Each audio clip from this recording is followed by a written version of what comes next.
Oke, di samping C53 ini terdapat lokomotif D50 atau yang di Taman Mini ini D5011. Masih bersama Salvin ya. Oke teman-teman, ini di depan kita sekarang di selain ada C53 C5317 dari Stadsproeven, di sini juga ada lokomotif D5011 Oke. yang pemiliknya itu masih sama, Yom. Ini dari Stadsproeven. Heeh. Dari depan kita lihat di sini sudah ada kuping gajah. Kuping gajah ya. Iya. Ada windshieldnya sama seperti di lokomotif C53 ini. Yang depan itu ya. Tapi fun fact-nya adalah Om, kalau ini kan memang khususnya lokomotif ekspres ya Om. Iya. Nah, fakta menariknya adalah lokomotif ini aslinya dipesan untuk kereta barang. Nah, D50 ya. Iya, Oke. kita jelasin kenapa ada windshield ini juga. Oke, lokomotif ini dipesan oleh Stadsproeven di tahun kurang lebih itu 1913, Oke. menjelang atau sedang waktu Perang Dunia Pertama. Oke. Dipesan ke beberapa pabrikan di Eropa seperti di Hanomag, Hartmann, dan di SLM juga dari Swiss. Wexpur enggak ya? Wexpur kalau nggak salah ikut pesan juga, ini kalau nggak salah yang buatan Wexpur atau mana ya? Oke. Nah, itu sekitar 1913, 6 orderan pertama itu masuk ke Hanomag kalau nggak salah. Oke. Untuk dinasan kereta barang ringan milik SS, karena waktu itu SS lokomotifnya masih spesialis semua, kayak misal untuk lok cepat mereka mesen C53, C50, untuk lok barang mereka mesen DB10, CC50, D50 untuk barang ringan. Jadi cukup lumayan banyak buang-buang duitnya waktu itu, sehingga akhirnya lambat laun sampai beberapa tahun kemudian orderan terus berlanjut sampai berapa puluh ya, 40 apa 60-an gitu. D50? D50 ini populasinya lumayan banyak Om. Oke. Loko 1D ini kalau kita lihat ke belakang, di sini ada roda aksel depannya ini. Oke, ini roda aksel depan. Nah, depannya satu roda itu. Di sini ada 4 roda penggerak berdiameter 1100 mm atau 1,1 meter. 1,1 meter. Nah, ini ada 4 roda dan awalnya didesain untuk loko barang dan dari counterweight atau axle balance ini. Nah, terus yang cukup menarik dari loko ini ya Om, loko ini memiliki desain yang lebih tinggi daripada loko SS pada umumnya. Jadi kalau semisal loko SS kan ini kalau kita lihat boilernya ini si rukas ininya agak ke bawah ya Om. Iya, iya. Cuman ini didesain agak naik ke atas ya. Jangkung. Itu aku belum explore lagi alasannya kenapa, cuman jadi lebih cantik juga. Jadi yang loko desainnya kayak gini tuh ada di D50, SS900 ini sama di loko SS1700 C30. Itu dua-duanya dia punya desain jangkung kayak gini Om. Nah, ini beberapa unit waktu itu akhirnya dioperasikan di Pulau Jawa untuk angkutan barang ringan.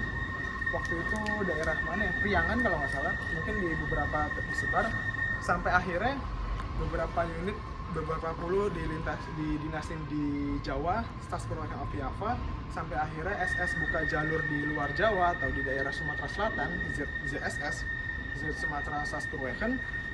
Mereka mulai membeli loko untuk di sana Om, untuk angkutan batubara dari Tanjung Enim. Tanjung Enim ke Tarahan. Jadi waktu itu Tanjung Enim setelah sebelumnya angkutan barangnya itu pakai loko 1C dari C11 ataupun C12, mereka mulai beli atau impor loko ini dari Jawa ataupun dinas langsung di Sumatera Selatan waktu itu untuk angkutan batubaranya. Ini berarti kalau di Jawa di mana saja populasinya? Priangan? Populasinya itu lumayan tersebar waktu itu, ada di Jawa Barat, Jawa sama Jawa Timur kalau nggak salah. Jawa Timur masih daerah Barang. Nah itu aku belum explore lagi waktu itu untuk Jawa Timur itu sebelah mana. Tapi kemungkinan salah satunya gula ya, angkutan gula. Iya, salah satunya angkutan gula itu kan selain membantu yang si D50 itu ya. Iya. Dan ini kurang lebih beban gandarnya kalau kita cek di buku strength traksinya UKMA itu sekitar 10 ton, 10,2 ton. Dan untuk daya tariknya itu sekitar 550 ton untuk kemiringan 40% di kecepatan 30 km per jam. Jadi lumayan cukup powerful ini loko. Dan untuk di minimum radiusnya itu dari 150 meter. Jadi cukup ini dia dapat diandalkan juga untuk kereta barang. Dan di bawah ini ada tulisan apa nih? Koppel Assen and Volken. Oh, ini sepertinya setelah perawatan ya teman-teman. Iya, Jadi setelah perawatan ada. Tahu kepalanya mas. Oh iya, setelah perawatan ada catatan di sana ya. Nah, jadi waktu itu meskipun kalau kita lihat nanti ada catatan di sana ya Om, loko ini berakhir di Tanjung Karang atau di Palembang, Sumatera Selatan. Loko ini awalnya didedikasikan untuk Pulau Jawa waktu Pulau itu. Jawa. Iya. Jadi secara historis loko ini untuk loko barang. Jadi waktu itu SS cukup lumayan pesan loko tuh spesialis kayak semisal tadi yang seperti kita ceritakan di depan itu untuk lok cepat aja, untuk lok barang Barang aja, sendiri sampai ya. akhirnya waktu itu Great Depression itu menyerang dan cukup membuat SS untuk putar otak ya waktu itu, angkutan barang merosot, akhirnya lok-lok khusus kayak semisal khusus barang ringan gini kan akhirnya di salah satu loko yang dikonservasi juga waktu itu, loko SS 900 ini sama SS 1400, jadi D50 sama D14 itu dikandangin dulu, nggak dipakai. Oke.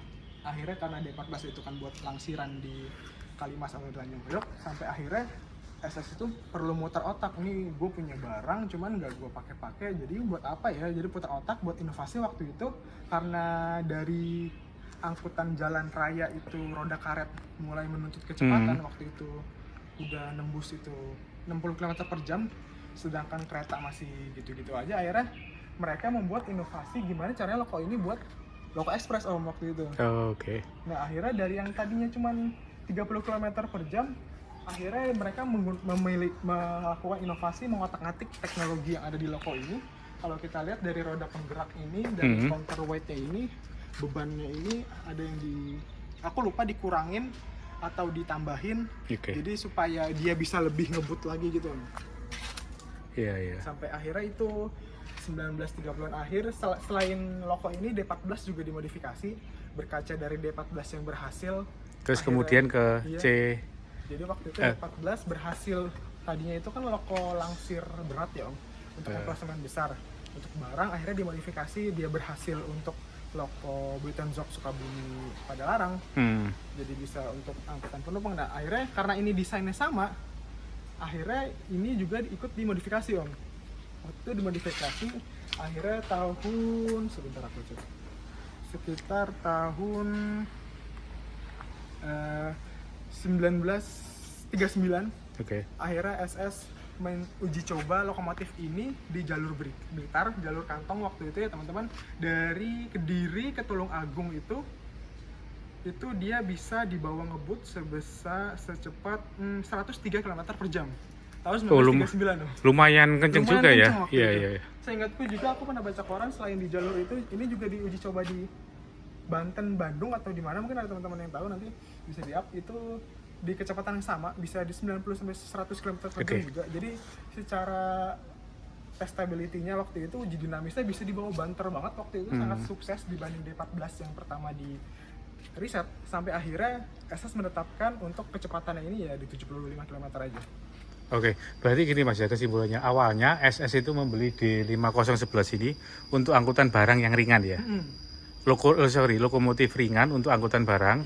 Kemudian karena berkaca pada kesuksesan D14, akhirnya SS merubah ini untuk angkutan penumpang juga dengan modifikasi sampai didapatkan kecepatannya 75 sebelum akhirnya 100. Nah, jadi yang tadinya lok cuma spesifik barang aja, akhirnya bisa buat penumpang. Itu dia SS sudah mulai bikin riset sendiri ya. Selain mereka punya banyak teknologi yang bisa mendukung riset itu, sampai akhirnya, tapi ya, kalau di Ukuma itu sendiri dicatat bahwa pada akhirnya di akhir-akhir masa jayanya dia digunakan buat angkutan barang lagi Om.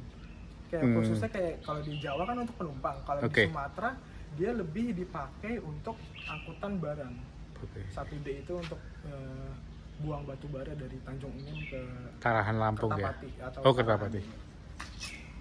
Ini lokonya juga lumayan praktis. Nah, makanya dipasang si windshield ini juga untuk si berkaca untuk loko ekspres itu Om. Aslinya nggak ada ya? Aslinya nggak ada. Aslinya kayak kopongan aja, kayak boiler polos. Kosong gitu. Ya? Berarti ini tambahan ya Mas ya? Tambahan. Windshield ini tambahan ya?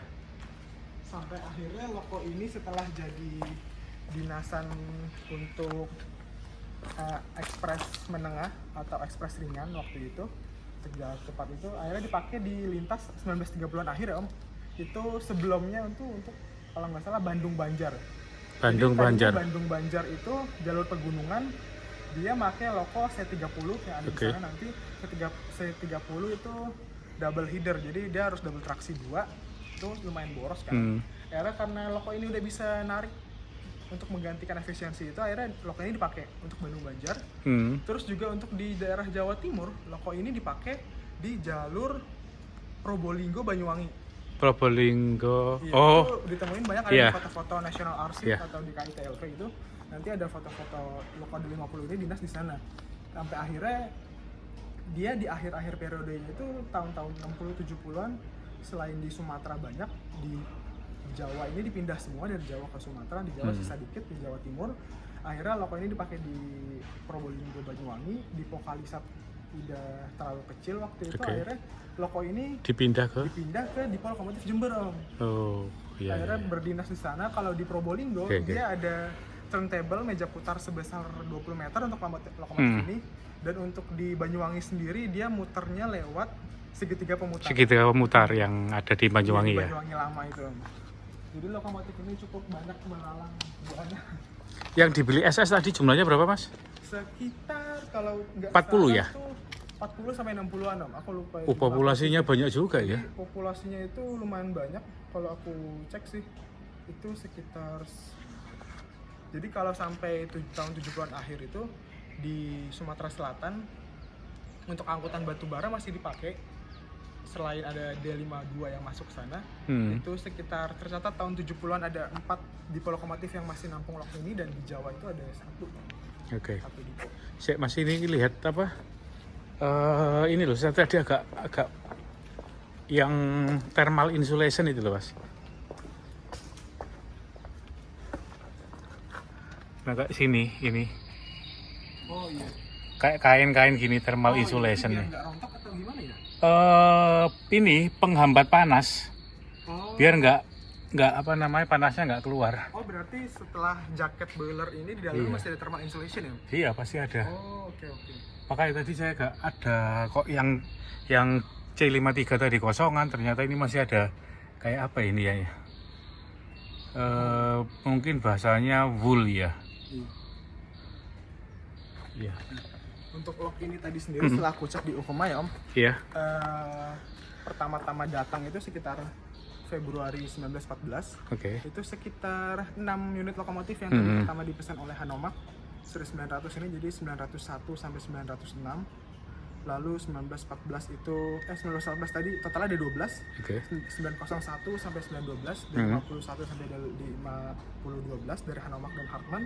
Tahun 1915 ada D5013 sampai D5029 itu dari SLM atau SS913 sampai SS929 dari SLM sama Wexpur Belanda. Terus dari tahun 1921 jaraknya lumayan jauh, selang 6 tahun itu ada SS930 sampai 942 itu diproduksi sama Wexpur sama Hanomag. Nah, mungkin jadi yang awalnya ini dari Hanomag, jadi Wexpur mulai ikut nimbrung juga, mungkin di situ ada transfer teknologi untuk industri dalam negerinya Belanda sendiri juga itu. Ini berarti masih buatan? Ini D5011 ini, tar dulu. Ini ada plakatnya nggak ya? Nggak ada plakatnya ya? Ini ada, cakep. Astaga. Oke. Oh, keterangan. Baca di sini ya teman-teman. 1921 ini buatan Hartmann. Hartmann ya? Ya ini jarak sedang buatan Hartmann. Oh iya. Ini buatan Hartmann. Sayang ya. Sayang ini. Aduh. Powernya ini sekitar 700 tenaga kuda aja, 700 horsepower. Kalau dari loko-loko sekarang ini mungkin sebesar apa ya? Mungkin BB300 atau BB306 mungkin. Loko-loko langsir. Setara ya. Setara. Oh, jatuh. Sayang ya ini. Sayang sekali itu papan informasi jatuh, bukan kita yang jatuh. Iya. Tapi emang udah kayak gini ya kondisi papan informasi di ini. Juga menggunakan sudah lampu listrik ya. Itu di balik semboyannya pakai lampu listrik juga, terlihat ada bekas dudukan bohlamnya, cuman lampunya udah dicopot.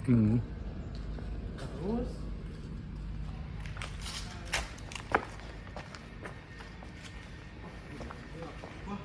ini sangat sayang di sebelah sininya rada hancur ya teman-teman. Entah ini hancur atau pintunya copot. Oh iya. Ini sepertinya pintu ada engselnya di sini, sorry. Dan di sini ada turbo generator juga untuk lampu tadi ya. Tapi disayangkan juga di sini engkolnya itu ada yang copot. Entah kita buat kanibal atau buat apa ini. Iya. Oh, ini kotak pemasir ya. Oh iya. Kotak pemasir. Ini untuk pipa. Oh, di sini juga ada kaca yang pecah. Kaca apa ini, sayang sekali ini. Wah. Aduh. Banyak vandalisme ya, di sini teman-teman bisa enggak. Sayang ya, nggak kurang terawat. Ntar Mas, ini. Oh, ini yang untuk pemasir. Di depannya roda nomor 3. Roda penggerak nomor 2, sorry. Sayang ya Mas kondisinya. Iya, sangat disayangkan ya. Mungkin perlu perhatian dari banyak pihak ini. Padahal pas nyampe sini tuh kayaknya pas pertama kali sampai Taman Mini itu masih kondisinya masih lumayan bagus. Main utuh ya? Lihat di sini dia masih lumayan gagah ya. Mungkin komponen-komponennya masih banyak. Ini pas pertama kali datang tahun 80-an akhir mungkin atau tahun 90-an awal. Jangan-jangan kacanya yang sebelah ini, yang samping ini.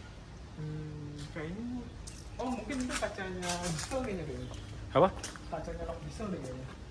Oh, yang di situ ya? Iya, nggak pakai kaca. Nggak pakai, sampai nggak pakai kaca ya? Tapi oke. Ini tendernya juga sama tadi. Seperti C53. Seperti C53, ini juga pakai tender seperti ini. Entah tender bawaan dari Hartmann atau ini yang buatan ekspor, kita belum eksplor lagi. Tapi kayaknya ini udah diperbarui karena ada las-lasan ini ya. Oh iya. Ada las-lasan ini. Oh benar juga ya. Kalau yang C53 itu Nggak ada. Ini kayaknya tambah. Nah, ini Yang C53. warnanya lumayan banyak. Iya. Oh ini juga beda nih teman-teman kalau dengar. Materialnya kayak beda. Materialnya beda, mungkin ini iya. Aku mau naik. Ini yang atas juga, oh bukan ya. Ini sempat dimodifikasi pakai ini nggak? Residu nggak, Mas? Nah, mungkin pernah, Om. Cuman karena kan ini dipakai sampai tahun 50-an, sampai setelah merdeka kan. Iya. Karena waktu itu kalau aku sempat baca perhutani banyak dikurangi waktu itu, maksudnya setelah Jepang kalah, akhirnya salah satunya merubah banyak rokok ke residu karena kayu-kayunya kurang waktu itu. Mungkin mau coba naik atau Gak apa-apa. kita coba lihat ke kabinnya. Lihat kabin. Wah, banyak sarang raba-raba. Oke, ini kita udah di kabin di 50. Di sini kan agak ringkih. Iya, agak ringkih ini, agak bolong ini. Oh, ini banyak komponen-komponen yang sudah hilang, sayang sekali juga. Oh, ini bisa dipakai. Ya, walaupun Masih bisa ya. Iya. Terus ini yang tender tadi. Bagian tendernya ya, Mas ya? Oh iya, ini bagian tendernya. Oh iya, untuk meningkatkan kecepatan waktu itu rekonstruksinya itu juga ditambahkan berat adhesi kurang lebih 2 ton, Om. Berat adhesi? Iya, jadi mungkin biar lebih seimbang bisa ngebut. Oh, iya. Jadi ditambahin berat adhesi itu di sebelah mana gitu, pokoknya ditambahin 2 ton supaya bisa lebih seimbang. Balancing, kayak semacam balancing ya. Nah ini speedometer komponennya udah hilang, sisa untuk ruang pengapian aja sama ini. Dan tapi tempat duduknya ini masih ada, cukup lengkap. Jadi ketika masinis atau juru apinya mau duduk bisa di sini. Oh iya, ini tempat duduk juga masih ada. Iya. Jadi ini salah satu lock yang waktu itu akhirnya dipakai buat pengangkutan batu bara dari Tanjung Enim waktu itu PTPA. Berarti ceritanya awalnya angkutan lokomotif ringan untuk angkutan barang, angkutan penumpang, batu bara. Cukup banyak perjalanannya dan berarti bisa diangkut. Kalau ada orang yang ngomong bahwa D50 ini lokasi Sumatera sebenarnya bukan juga ya? Iya, kurang tepat juga ya. Endemik asli ada, tapi sebenarnya aslinya dari Jawa. Jawa. Karena waktu itu mungkin dirasa di Jawa loknya udah mulai banyak dan akhirnya banyak lok-lok baru, akhirnya ini dibawa ke Sumatera. Ke Sumatera. Ini papan informasinya sama seperti yang di bawah.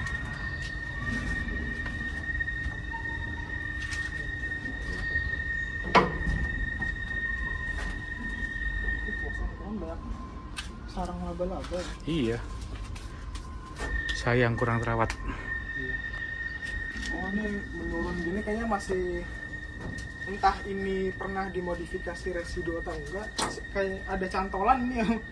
Ini Kayak ada cantolan, entah ini cantolan bekas residu atau tangki residu atau gimana.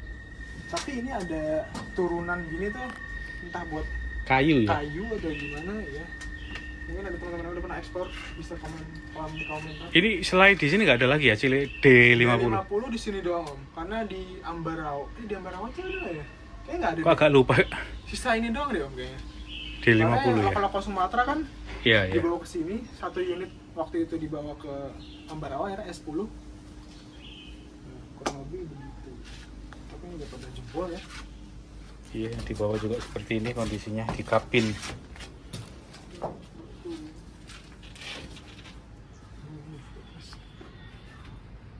Oke, kita lanjut explore ke